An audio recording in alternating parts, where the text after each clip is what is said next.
So there were chains which limited him. There were critics. There were those who were against Paul.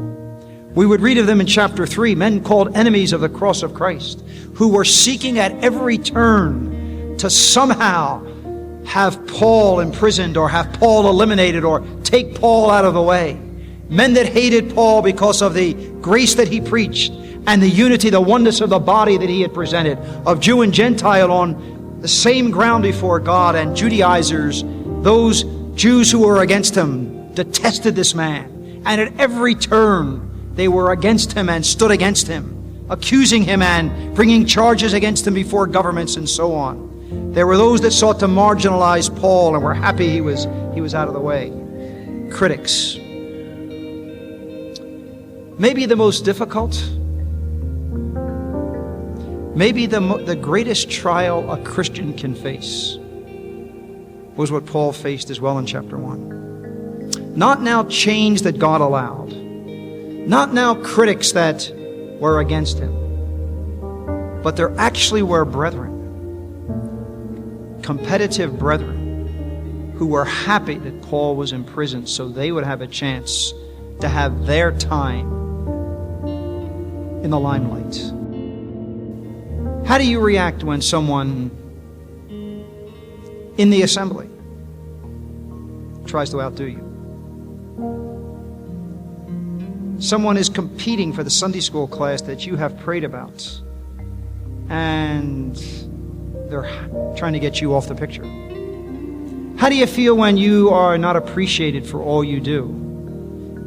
You work hard for the Sunday school. No one ever comes and pats you on the back.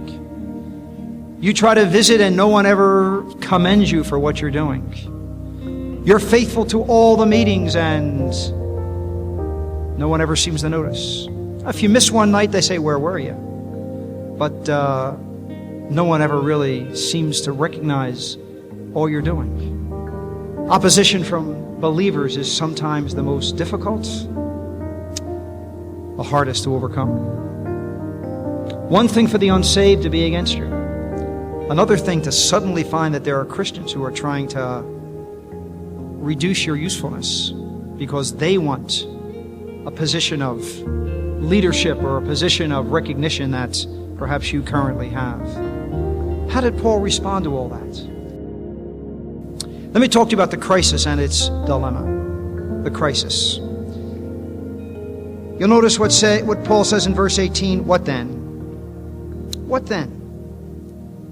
What was the snare that Paul was facing?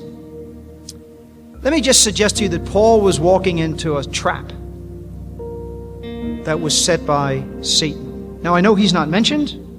I know we don't find him here. Actually, I don't think he's mentioned at all in this Philippian letter. But you remember the same thing happens in 2 Timothy chapter 4. Paul says, at my first answer, no man stood with me. No one came forward to testify on my behalf when I had to testify before the Roman government. No man came forward with me. No man stood with me. I pray the Lord it may not be laid to their charge. Nevertheless, the Lord stood by me. And then he goes on to say that he delivered me out of the mouth of the lion. Now that was not Nero, because Nero would take his head. But the mouth of the lion in 2 Timothy 4 was a trap laid by Satan. Paul had given his life for the gospel. Paul had labored among the assemblies in Asia. Paul had seen many of those people saved, many of those assemblies planted, and now Paul is a prisoner. No one came forward to be identified with Paul. He was too hot an item. You see, Paul had one final commission to present the gospel, I believe, to Nero. Had he given up in discouragement, he would have, at the end, not carried out his ultimate commission. Now, I know his years of labor would not have been erased, but you'll understand he had one final thing to do, and Satan was seeking to keep him from it by discouragement, by bitterness. We each have choices to make when faced with circumstances, problems, difficulties, whether in your personal life or in your assembly life. We all are responsible for the choices we make. Have you ever said, what he did, what she did, made me angry? They made me angry. That's why I said what I said. Now just examine what you've just said, because I've said it too. Can anyone else really make you angry? Or is an anger something you choose to respond with? 18, notwithstanding every way, whether in pretense or truth, Christ is preached, and I therein rejoice, yea, and will rejoice. So even though faced with all of these overwhelming circumstances and difficulties that could well have drowned Paul in self-pity and discouragement, Paul will not go that way.